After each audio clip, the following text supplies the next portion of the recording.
Всем привет! В сегодняшнем видео продолжим разработку игры в жанре Survival Horror на Unreal Engine 5.6. Напомню, что в прошлых видео я остановился на карте, на системе карты, и в этом видео я продолжу работать с ней. И, скорее всего, это будет уже последнее видео именно по карте, а остальное я буду уже улучшать, доделывать уже по ходу дальнейшей разработки игры. Давайте я покажу, на чем мы остановились. Вот такая вот у нас есть карта. Я обновил текстуру для этой карты. Также вкратце покажу, как я ее быстро сгенерировал, чтобы не рисовать вручную. Ну, также я закинул маркеры, обновил, точнее, некоторые маркеры для некоторых акторов. Я сейчас пробегусь по уровню. Не по всему, конечно, а там, где у меня есть эти предметы. Так, давайте вот так вот. Сюда, сюда и еще осталось сюда пробежаться. Вот. Теперь давайте откроем карту. Во-первых, я сделал автоматическое центрирование карты при ее открытии, фокусировку на игроке. То есть, когда я открываю карту, у меня карта смещается туда, где я сейчас нахожусь. И также добавил маркер игрока. В принципе, логика такая же, как и для добавления маркера всего остального, только это делается один раз. При старте уровня у нас на виджет карты добавляется этот маркер. И когда мы открываем карту, просто обновляется ее расположение. Зум у нас работал в прошлых видео, зум и смещение. И вот так вот выглядят иконки. Конечно, их еще нужно будет доработать. Но в целом вот примерно так выглядят иконки. То есть на карте отмечается точка сохранения. На карте отмечается лут, например, батарейки, аптечки. Сейф отмечается. Запертая дверь, для которой требуется ключ. Так, ну пока что я сделал такое условие, что если для двери существует ключ, то тогда она будет отображаться на карте. Если она просто заперта, например, мне нужно просто, чтобы она была закрыта, либо это заглушка, да, для какой-то комнаты, которая просто пустая, то она отмечаться не будет на карте. И вот также отмечается кейпад. И давайте быстро покажу в целом, как я сгенерировал комнаты. Если помните, у меня есть такой blueprint, который генерирует комнаты. То есть, если я сейчас нажму на любую из этих комнат, мы увидим, что это у нас BP Room Generator. У него есть свои параметры, размеры по X и Y, высота стен, толщина стен, то есть либо 50 сантиметров, либо 25 сантиметров. И шаг просчета длины стен и пола. Ну, это нужно для того, чтобы мне правильно расставлять дверные проемы. Также есть раздел с дверными проемами, то есть я могу отдельно расставить эти дверные проемы на каждую из стен, а отдельно для каждого дверного проема выбрать еще и тип широкий, стандартный, арка, щель, либо дырка для сейфа. То есть, кстати, вот если помните, я делал сейф, и теперь если я сейчас его уберу, подвину, вы увидите, что у меня теперь есть отдельный тип такого проема дверного, да. Ну, я уже не стал переименовывать. Это, по сути, не дверной проем, но это проем для сейфа. То есть, когда я теперь сейф открываю, у меня здесь не стенка, а содержимое сейфа видно. Далее, так, где еще? Какие есть переменные здесь?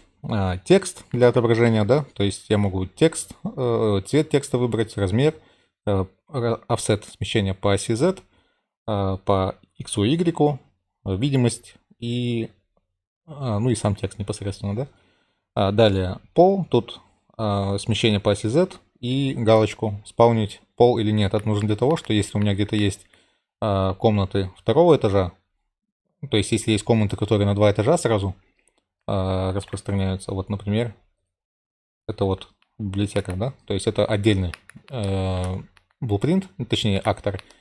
Я не стал делать сложный blueprint, такой, чтобы он еще мог на 2 этажа растягиваться. Я просто сделал такой же сверху второй, но ему выключил пол. То есть пола у него нет как такового.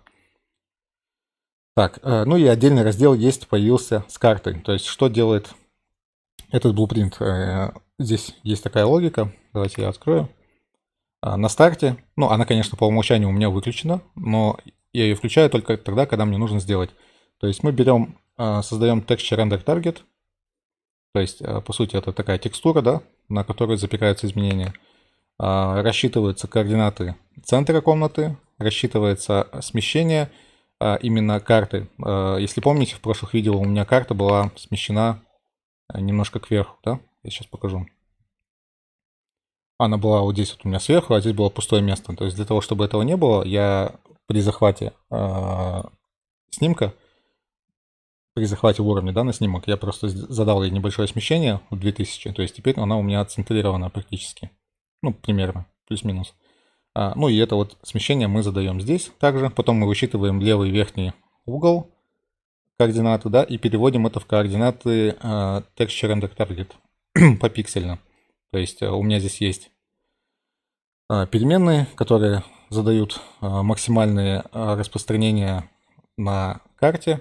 То есть это у меня координата 4096, а это координата минус 4096.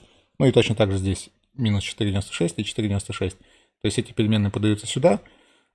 Также переменная подается, которая говорит о разрешении Texture Render Target вот этого. Ну и когда я подключаю эту логику сюда, у меня на этой текстуре отрисовываются контуры каждого актора, BP Room Generator, который находится вообще на этом уровне. И у меня получается вот такой вот... Сейчас я перезапускал движок, а при перезапуске текстура очищается. Но вот какая-то уже есть. Видимо, где-то уже успела она сфоткаться. Ну и, конечно, потом я могу правой кнопкой мыши нажать и Create Static Texture. Кстати, если кому интересно, в прошлые разы я не мог сделать нормальную текстуру без альфа-канала.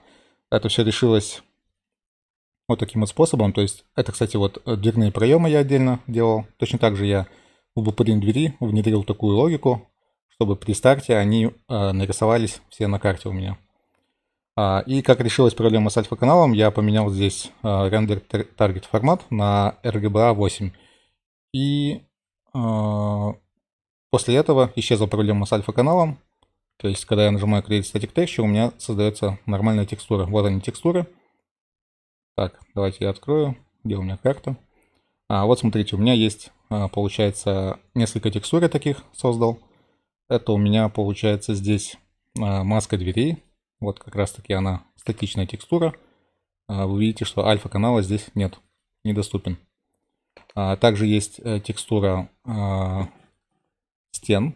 Ну, точнее, это просто как маска, да, то есть я просто белым цветом нарисовал контуры этих помещений с помощью вот этой вот логики. Давайте скрою ее пока. И отдельно, это я уже вручную сделал, мне было лень писать такую логику. Я просто уже закинул это все в редактор и просто заливкой залил все эти контуры. То есть у меня получились 3 такие маски. Пол, стены и дверные проемы. Ну и теперь я такую вот текстуру тестовую нашел. И теперь, так, это что у нас? Что за текстура? Это уже, получается, немножко я подкорректировал все равно в редакторе. То есть я вот залил дверные проемы, кое-где там поправил контуры. И, в общем, у меня вот такой набор текстур получился, который точно спозиционированы по расположению в мировом пространстве. Ну и создан такой вот материал, тоже несложный. То есть здесь с помощью LERP у меня смешивается, берется сначала контур помещений через LERP, то есть смешивается текстура, и получается черный фон и вот такой контур помещений. Потом туда накладывается контур дверных проемов, тоже черным цветом, или не черным, какой уже получился тут. Вот такой вот серый. Ну и сами помещения, пол тоже серым вот таким вот цветом заливается. Ну и в итоге получается вот такая вот карта, такой материал простенький, который можно использовать в игре в качестве карты. Вот, ну и что я хочу в этом видео сделать? Уже добить логику обновления карты, когда мы поднимаем какой-то предмет, либо решаем головоломку сейфом, чтобы этот предмет у нас исчезал с карты. Напоминаю также, что страница игры доступна в Steam, и поэтому, если вы еще этого не сделали, переходите по ссылке и добавляйте игру в виш-листы. Релиз игры намечен на конец этого года. Так, ну и давайте потихоньку начнем. Так, в первую очередь, самое, конечно, базовое, это что у нас есть, это лут. Да, то есть, когда мы будем поднимать наш предмет, открываем наш BP Master Item. То есть, у нас тут есть уже какая-то логика по добавлению маркера карты маркера предмета на карту, когда мы пересекаем коллизию box detected, да? То есть, когда мы находимся достаточно близко к предмету, он у нас отрисовывается на карте. А теперь нужно сделать такую же логику по удалению. То есть, за это у нас отвечает компонент, actor компонент map_info. То есть, давайте я его сейчас найду и добавим в него нужные события. У нас уже есть тут событие add marker to map, и, соответственно, нужно будет такое же создать событие. Не такое же, а аналогичное, да? Remove marker from map. Так, давайте я немножко покрупнее сделаю, потому что мне самому иногда тоже тяжело разбираться, где что. Так, что будет принимать в себя, какие параметры будут, да? То есть напомню, да? Давайте сначала вспомним, как именно добавляется маркер на карту. То есть вот у нас есть тут событие, add marker, у нас создается виджет, у нас виджет становится дочерним для вот этого компонента canvas panel map, и в конце мы должны его как-то еще запомнить. То есть у нас должна быть переменная. Так, давайте... У нас нет, да, такой еще никакой переменной. Ну, давайте тогда, вот смотрите, мы... Так. Будем именно вот эту переменную будем записывать в массив, а точнее лучше в словарь, да, чтобы мы могли моментально найти нужный элемент по ключу, а ключом будет выступать уникальный ID предмета. То есть все очень просто. Вот когда мы добавляем здесь add child to canvas, мы делаем ему alignment, position. Еще вот то, что я сделал, если это маркер игрока, он записывается тоже в переменную, чтобы можно было его обновлять потом. Так, ну и далее. Если это не маркер игрока, то есть вот типы, да, если это какие-то другие, то мы будем его добавлять в словарь. Так, давайте вот так делаем. Нажимаем Promote Variable. Назовем его Markers Map. И сделаем тип Map. Так. Только надо было наоборот, конечно, сделать. Ну ладно. Так, запомним Canvas Panel Slot. Переменные. Canvas Panel Slot. А здесь у нас будет тип String. У нас здесь будет уникальный идентификатор объекта. Так, вызываем ноду add. Что мы добавляем сюда? Так, во-первых, сам маркер добавляем, да? Давайте вот так вот сделаем. Уникальный ID берем. Значит, сюда нам нужно будет подавать уникальный ID еще. То есть еще один input типа string. Вот. И этот уникальный ID мы будем записывать в словарь.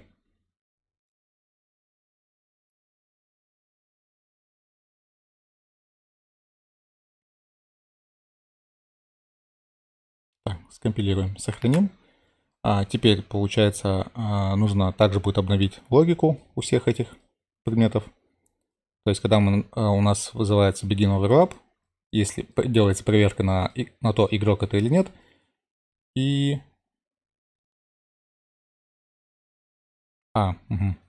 Оказывается, мы уже добавляли сюда unique ID, но забывали подключить сюда.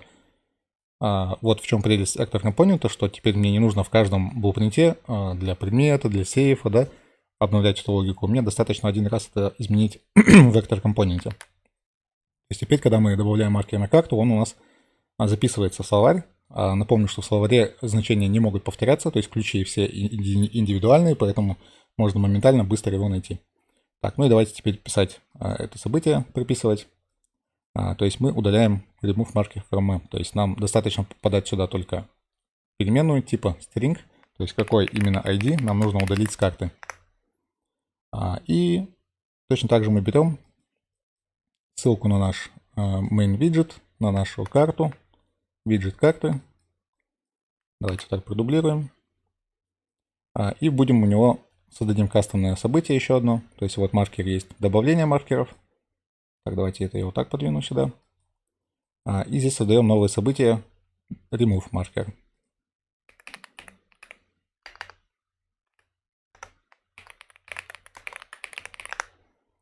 Входной параметр тип string.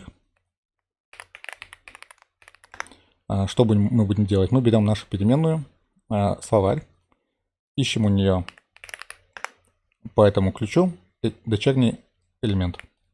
Если найден, то мы, во-первых, удаляем сам виджет, вызываем у него remove from parent. Так, remove from parent нельзя, да? Значит, получается, нам нужно тип переменной все-таки поменять. Записывать в переменную не candle slot, а сам виджет, да? Давайте тогда я пока вот это удаляю. Чтобы у меня сейчас долго перекомпиляции не шло. Так, так. Это у нас какой тип? WBP Map Marker. Можно, конечно, сделать вообще, в принципе, виджет, да?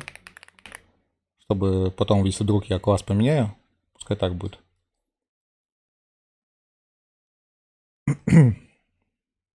Вот отсюда вытягиваем теперь add. Так, виджет подключаем сюда. Не хочет, да? Потому что не отсюда нужно, а отсюда тянуть. Так, давайте я тогда сделаю. Сразу немножко сделаем, чтобы получше было видно все.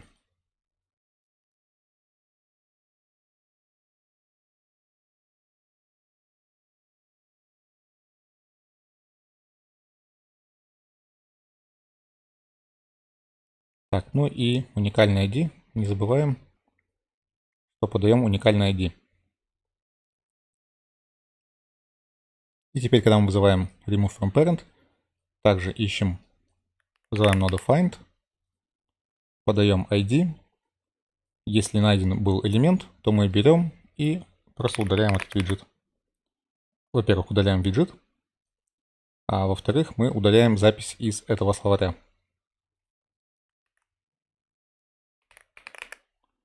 Вызываем ноду remove и подаем именно вот этот уникальный идентификатор.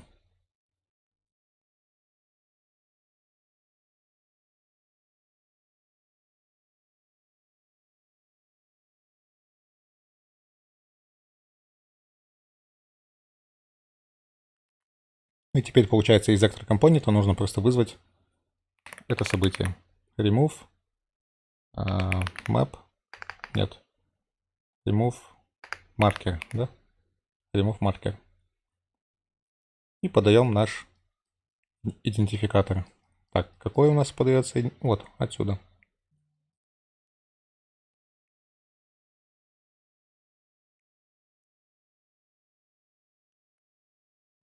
Вот. И теперь получается, что мы делаем? Когда мы, допустим, поднимаем какой-то предмет, давайте начнем с мастер айтема. У нас тут есть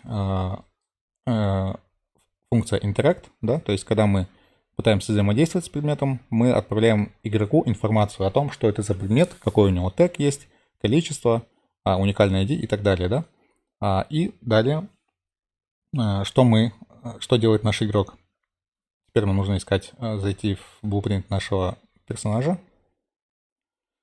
Открываем у него граф Interact и смотрим, что он делает. То есть, когда он добавляет предмет в свой инвентарь, он отправляет set item state. То есть о том, сколько осталось. Ой, нет, не set item state, а set quantity. То есть тому предмету, с которым он пытался взаимодействовать. То есть возвращаемся сюда, ищем эту функцию set quantity. Так, это, по-моему, здесь, да. Так, нет, это не то у нас.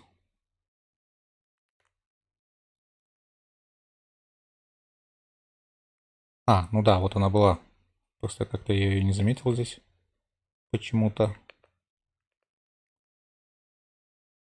Нет, была другая логика. Что-то тут, видимо, либо сломалось, либо я что-то переделал и уже забыл что.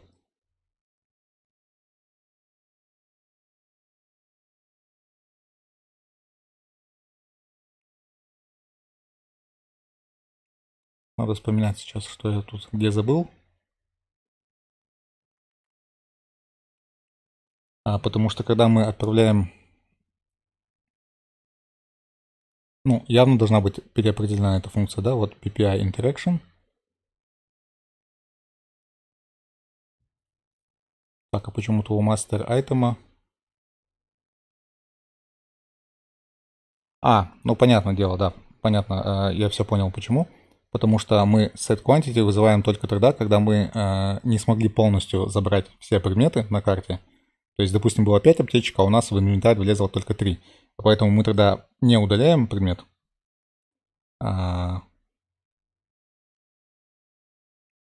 Вот, вот здесь мы удаляем Destroy Actor. Только тогда, когда мы полностью его забрали. Но перед тем, как его уничтожить, нам нужно будет вызвать у него его нужные события. Так, hit actor, это у нас тип actor идет, то есть он не привязан к конкретному блупринту, поэтому будем также через интерфейс с ним работать.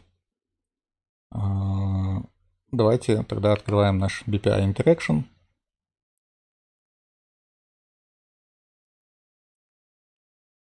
Создаем новую функцию remove from map.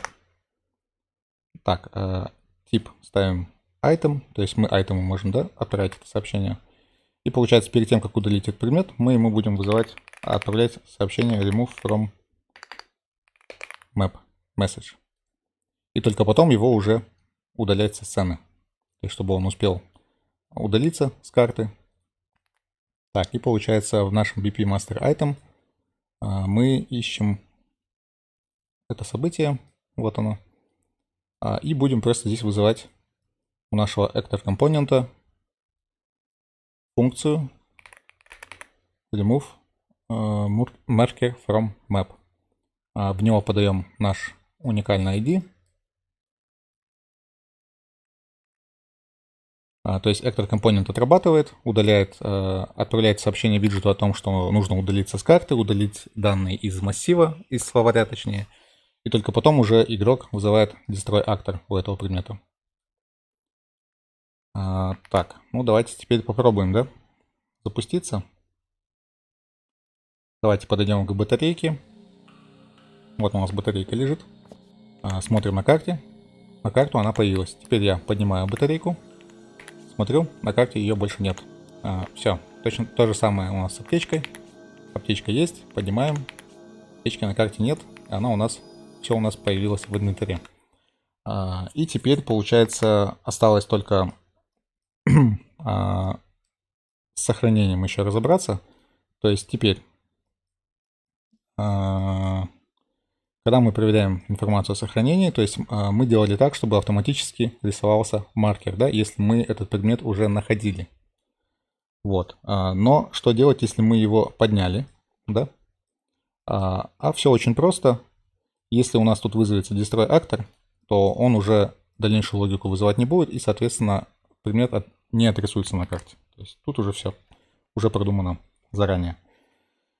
Так, ну теперь давайте соответствующую логику не искать, а настраивать у остальных предметов. Так, иконка сохранения исчезать не будет, потому что она нужна нам всегда на карте.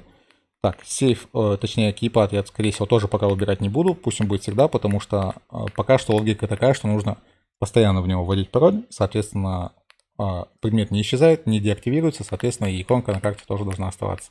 Пока что так пусть будет. Единственное, что у нас еще отмечается на карте пока что, это сейф. И вот с сейфом как раз тоже нужно будет разобраться. Тут мы, конечно, предмет не уничтожаем, поэтому здесь все-таки нужно будет дополнительную логику прописывать. Смотрите, у нас тут есть логика, когда мы делаем unlock, то есть когда мы разблокируем сейф, мы ему ставим галочку is solved, то есть мы решили этот сейф, конечно же, да. Это значит, мы отправляем в менеджер сохранения информацию о том, что он уже решен, solved, да. Выходим из режима взаимодействия, проигрываем звук и так далее. И нужно далее еще будет сделать, просто вызвать отсюда событие remove marker from map. Также подаем наш уникальный ID. То есть маркер удаляется с карты. В целом здесь пока все. Единственное, нужно будет то же самое делать при загрузке уровня, когда мы видим, что наш сейф уже решен. Так, где у нас тут begin play? Вот она идет проверка. То есть мы тут автоматически его добавляем на карту, да? Так. Вот, мы его автоматически здесь добавляем на карту, но нужно добавить условие, что только если он не решен. Поэтому мы берем сейчас нашу просто переменную из solved, превращаем в branch и переподключим это сюда. То есть только если is solved равен false, то есть он не решен, только в таком случае он добавится на карту. Давайте попробуем. Давайте попробуем сейчас подойти, решить эту головоломку. Я возьму фонарик, чтобы мне было лучше видно. Так, проверим. На карте появился? Появился. Давайте теперь... Так. Куда-то он исчез.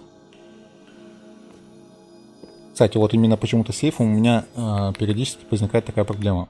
Он почему-то исчезает. Так, ну-ка давайте смотреть. Pending kill. Почему-то он как будто бы уничтожается иногда. Так, давайте смотреть. Попытка обратиться к BP Safe New через свойства BPI Dynamic Cast BPI Interaction. То есть интерфейс пытается к нему обратиться, но BP Safe New не валидный. То есть недействительный, ожидает удаления. То есть как будто бы я его отправил удаляться, да? Хотя странно. Ну давайте я попробую еще раз запуститься. Какая-то, видимо, проблема где-то есть. Кстати, вот в запакованной игре тоже такое часто бывало, что он просто исчезает. Ошибок, конечно, там не появляется. Вот теперь, смотрите, все нормально, да? Я не знаю, в чем проблема. Нужно будет разобраться. Так, 40. 10. 60. Решили сейф. Теперь открываем карту. Метки на сейфе нет. Ой, на карте нет. Теперь я пойду сохранюсь и попробую загрузить игру. И посмотрим, работает ли у нас наше сохранение. Так, я удаляю этот слот и создаю 90-й слот. Теперь я снова запускаю игру. Давайте я подбегу сейчас, чтобы он появился на карте, чтобы убедиться. Так, теперь выходим в главное меню. Нажимаем Load Game, загружаемся. Так, фонарик у нас есть, отлично. Карту открываем. На карте сейфа нет.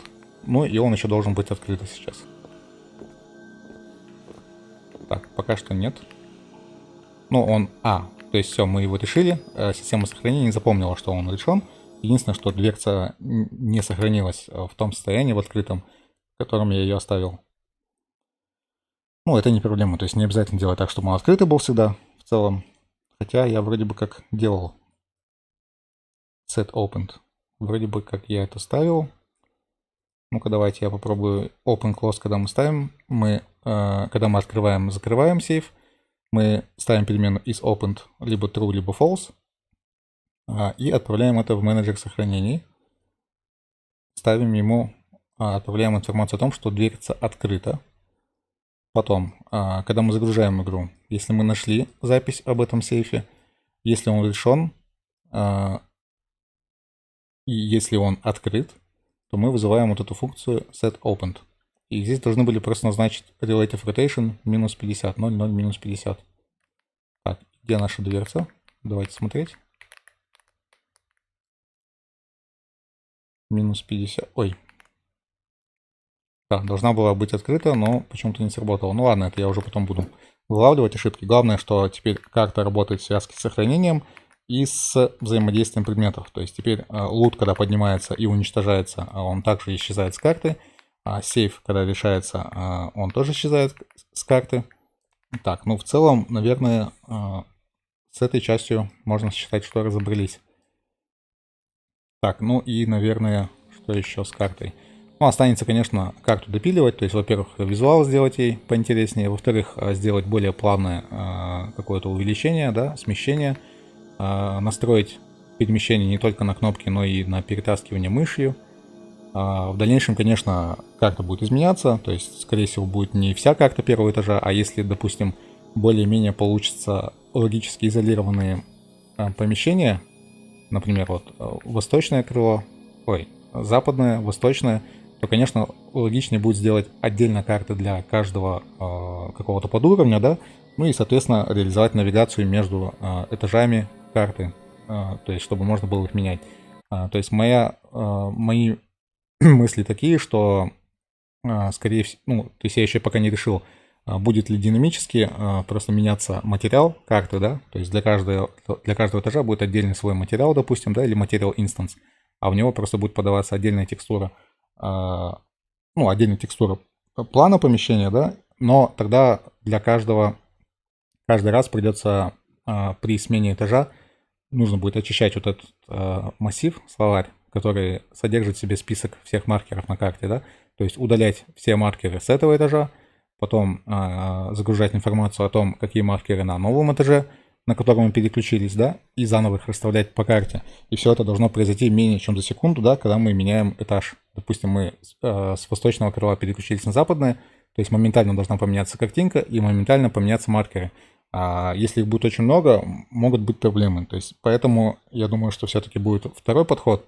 Это когда у нас будет на каждый этаж, на каждый подуровень или помещение у нас будет отдельный свой image map с отдельным своим списком маркеров, вот этим вот.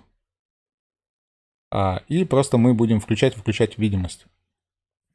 Подход, чем это лучше? Лучше тем, что моментальное переключение будет, потому что нам не нужно будет удалять маркеры и заново их создавать, то есть удалять кучу виджетов дочерних вот этих, да, WBP маркеры. Кстати, его можно удалить уже отсюда. Не нужно будет их удалять и одномоментно сразу же создавать кучу новых. Они у нас все будут созданы, они у нас будут висеть в памяти. Да, конечно, будет нагружать память, но я не думаю, что тут в целом картинка 512 на 512. То есть даже тут сколько там, 100 таких виджетов будет висеть одновременно, и думаю, ничего страшного для современных видеокарт. Ну и не проблема их просто одной нодой вызвать set visibility, то есть у этого имиджа. То есть давайте я вот даже сейчас переименую image map, и пускай это будет у нас первый этаж. То есть это у нас image map первого этажа, картинка. Соответственно, словарь нужно будет также переименовать. Пока что вручную напишу. Может быть, дойдем до того, что это будет у нас уже в виде массива, да, то есть массив данных типа map. То есть как-то так, может быть, да, будет. Но пока что это единственная карта, которая есть в игре, пока она будет в единственном экземпляре, поэтому я не буду сразу наперед выстраивать архитектуру, потому что потом, если поменяется, придется переделывать ее. Ну, пока вот такой вот вариант карты у нас получается. Вот, ну и я думаю, с картой пока можно закончить, отложить. То есть моя цель была создать механику, которая будет связывать себя, не связывать точнее, а правильно работать, связывая между собой остальные механики. Ну и давайте я теперь открою план и посмотрю, что ждет меня дальше. То есть система карты, завершение логики, ее map marker компонент, сохранение состояний, двери ящиков, настройка ортографического снимка. Так, это все сделали. То есть это можно пометить как выполненное, да? Так, это что у нас? Цвет выделения текста, да? Давайте вот так вот сделаем синим, что... Ой, забыл выделить. Так, синим сделаем. Это значит, что... Нет, какой-то не очень цвет, да? Давайте вот такой. Да, что ты будешь делать? Вот так вот сделаем. О, даже так можно, да? Сразу. То есть теперь, что я буду делать следующее? Так, давайте посмотрим проработку антагонистов. Но это больше уже как визуал. Сценарий, диалоги, демо-версии. Это уже больше к демо-версии идет. Прототипирование новых механик. Так, вот надо будет на досуге, подумаю, что-то еще добавить, может быть, какую-то из механик в игру. Так, интеграция MetaHuman, настройка меню выбора героя, ретаргет базовых анимаций, геймплейный цикл, расстановка черновых триггеров, пугалок, квесток, настройка маршрутов патрулирования. Так, ну, скорее всего, я немножко отдохну от механик, от оптимизации, и, скорее всего, попробую немножко творчески поработать. То есть я начну, наверное, работать с персонажами в следующем видео. То есть либо я их уже подготовлю. То есть ретаргет анимация, в принципе, это не такая уж интересная штука, скорее всего. настройка MetaHuman. Но, кстати, как раз тут оптимизация тоже будет, потому что я уже пробовал поставить кучу MetaHuman на сцену. Они, конечно, очень сильно просаживают FPS. То есть, скорее всего, следующий этап будет у меня. Давайте я зеленым его помечу. Это будет вот такой работа с MetaHuman. Либо совместно, может быть, по ходу буду думать над новыми механиками. Вот. Скорее всего, следующие видео будут посвящены какой-то из этих двух тем. Вот. На этом видео все. Напоминаю всем, что если вы еще не добавили игру в виш-листы, то вы можете перейти по ссылке в описании и сделать это, так как игра намечена уже на конец этого года, поэтому не забывайте добавлять игру в виш-листы, а также не забывайте ставить лайки, подписываться на канал, писать комментарии с замечаниями, пожеланиями, и до встречи в следующих видео.